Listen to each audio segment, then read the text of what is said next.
Olá, turma da quarta fase, vamos lá. Sejam bem-vindos a mais uma aula de Geografia, professor Robson, né? Hoje nós vamos começar a falar sobre a temática dos principais problemas ambientais, né? O que o homem tem causado à natureza, né? Os principais, aqueles principais. Nas fotos aí vocês já estão vendo, nelas, algumas das ações humanas, né? Poluição das águas, poluição do ar, o fogo, o desmatamento, né? Tudo isso são ações do homem sobre o meio, né? Então nós vamos entrar dentro do assunto, né, na aula de hoje, vamos abordar ele de uma forma que vocês possam entender um pouco mais dessa dinâmica, né? Então vamos lá, vamos começar a aula. Bom, principais problemas ambientais decorrentes das transformações na dinâmica da natureza, né? Vamos lá. A população humana, antes dos avanços técnico-científicos, estava concentrada, a sua maioria, nas áreas rurais. Com o desenvolvimento da tecnologia no campo, inicia-se o processo de crescimento das cidades, devido principalmente ao deslocamento das pessoas do campo, né? O êxodo rural, em busca de melhores condições de vida, como melhores condições de trabalho, escola, hospitais, facilidade nos transportes e variedades de bens e serviços e outros, né? Então, isso a gente já viu, né, que é a questão do êxodo rural, que o trabalhador do campo abandonou as terras e foi para a cidade em busca de uma melhor condições de vida, né? E aí, o que aconteceu foi que as cidades se incharam, né? Muita gente, aí vem os problemas causados por esse inchaço, né? E desmatamento para as cidades crescer, a produção, isso tudo foi gerando mais danos ao meio ambiente. Bom, impactos ambientais em áreas urbanas. Olha, os estudos sobre os impactos ambientais promovidos pelas aglomerações urbanas são, ao mesmo tempo, produtos e processos de transformações dinâmicas e recíprocas da natureza e da sociedade estruturada em classes sociais. É notório que o crescimento das cidades causa diversos impactos ambientais, tais como os impactos decorrentes da expansão urbana, formal ou informal, são visíveis e causam danos ao meio natural, juntamente com toda a sociedade que nela habita. Aí nós temos embaixo aí a questão do formal, né? Cidades projetadas, cidades todas dentro de um alinhamento, ruas calçadas, ruas perfeitas, né? Tudo bem, casas numeradas, tudo bem definido, né? Já na formal ele vai dizer ali, cidades bem planejadas com ampla infraestrutura. Então ele vai ter escola, vai ter hospitais, tudo vai estar dentro dessa formalidade. Já a informal é formada pelas áreas excluídas, ou seja, com carência de infraestrutura, de serviços urbanos, além de possuir ocupação desordenada. É totalmente o oposto da primeira, né? Enquanto uma tem a sua formalidade toda perfeitinha, a outra é totalmente desestruturada. São as favelas, os bairros periféricos que ficam mais distantes dos centros urbanos, né? Isso também foi uma consequência da aglomeração nas cidades, né? Que veio criar esses espaços. O crescimento acelerado e mal planejado das cidades está acarretando sérios prejuízos à natureza, os quais se destaca o desmatamento da vegetação nativa para a estruturação da rede urbana em toda a sua infraestrutura, alteração no microclima, poluição atmosférica da água e do solo e principalmente a degradação das áreas costeiras, destruindo diversos ecossistemas.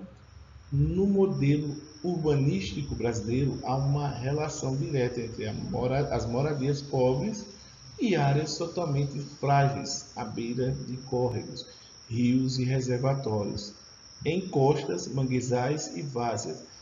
O povo não tem onde ir morar, não tem dinheiro para comprar os grandes terrenos que ficam mais, o centro da cidade são mais caros, né? Eles acabam construindo mais distante, às vezes em locais que não não seria possível uma moradia ali, né? Lugares insalubres, lugares que não têm infraestrutura, como beira de córregos, né? De reservatório, áreas totalmente pobres e frágeis, né? E isso é o que tem acontecido nas cidades. Bom, deste modo, juridicamente, o conceito de impacto ambiental refere-se ao efeito da ação humana sobre o meio ambiente. Na região nordeste do Brasil, por exemplo, os impactos urbanos continuam sendo um dos maiores do nosso país. O CEMAR 2006, portanto, fenômenos naturais, como tempestades, enchentes, incêndios florestais, por causas naturais, terremotos, entre outros, apesar de provocarem alterações, não se caracterizam como impactos ambientais. Aí vai falar sobre o CONAMA. Vamos primeiro saber o que é o CONAMA. É um órgão consultivo e deliberativo do Sistema Nacional do Meio Ambiente, SISNAMA. Qual a finalidade? Assessorar, estudar, propor ao Conselho de Governo diretrizes e políticas governamentais para o meio ambiente e os recursos naturais e deliberar no âmbito da sua competência. Ele está ali para proteger o meio ambiente, né? Para dar sugestões, para trabalhar essa degradação que existe, né, no meio. Então, o CONAMA vai com a finalidade de proteger o meio ambiente das ações do homem. Bom, nesse contexto, os impactos ambientais, segundo a resolução do CONAMA, elas podem ser classificadas em impacto negativo, impacto direto, impacto local, impacto estratégico e impacto médio ou longo prazo. Primeiro, impacto negativo. Quando as ações resultam em um dano à qualidade e fator ou parâmetro ambiental. Por exemplo, o lançamento de efluentes domésticos em indústrias não tratados no rio e depósito de lixo nas margens. Isso é um impacto negativo. Impacto direto, resultante de uma simples relação de causa e efeito. Por exemplo, perda de diversidade biológica, como o aterro em áreas de manguezais, tendo a possibilidade de ocorrer a partir da ocupação irregular. Impacto local, quando a ação afeta apenas o próprio sítio e suas imediações, movimento de massa ou deslizamento. Impacto estratégico, quando o componente ambiental afetado tem relevante interesse coletivo ou nacional, por exemplo, uma bacia do Rio São Francisco e seus mananciais. Impacto médio a longo prazo, né? Quando o impacto, né, tempo após a ação, por exemplo, a ocorrência de ocupação em costas, como é o caso de algumas áreas de subúrbio de Salvador, né? Então, aí você tem cada um dos impactos sendo mencionado na segunda resolução do CONAMA.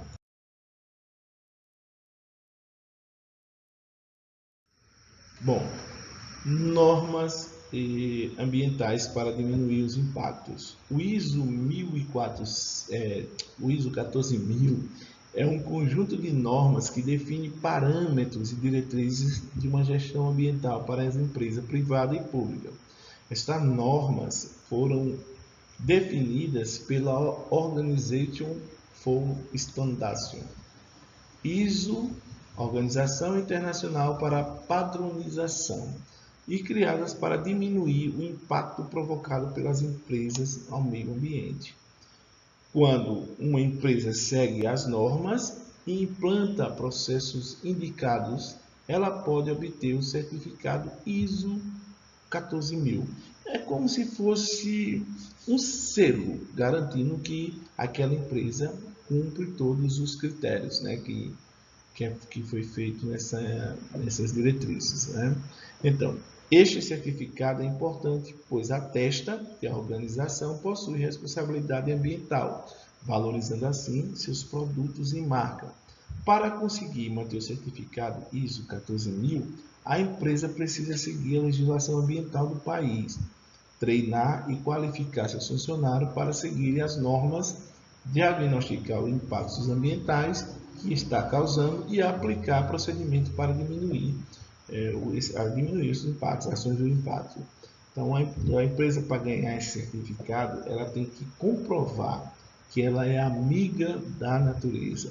Ela vai trabalhar diante dos impactos que ela mesma causa. Por exemplo, uma empresa que poluiu o rio, ela polui com esgoto, ela vai trabalhar, por exemplo, fazendo trabalhos de limpeza da cara do rio, das margens do rio. Ela está fazendo contraponto ao o que ela vem causando à natureza. Aí ela vai ganhar esse tal selo ISO 14000. Muitas empresas correm atrás porque valoriza mais seu produto. Então, a aula de hoje terminou, fico por aqui, espero vocês na próxima. Qualquer dúvida, assiste novamente para se preparar para as nossas atividades, tá bom? Até a próxima, tchau, tchau.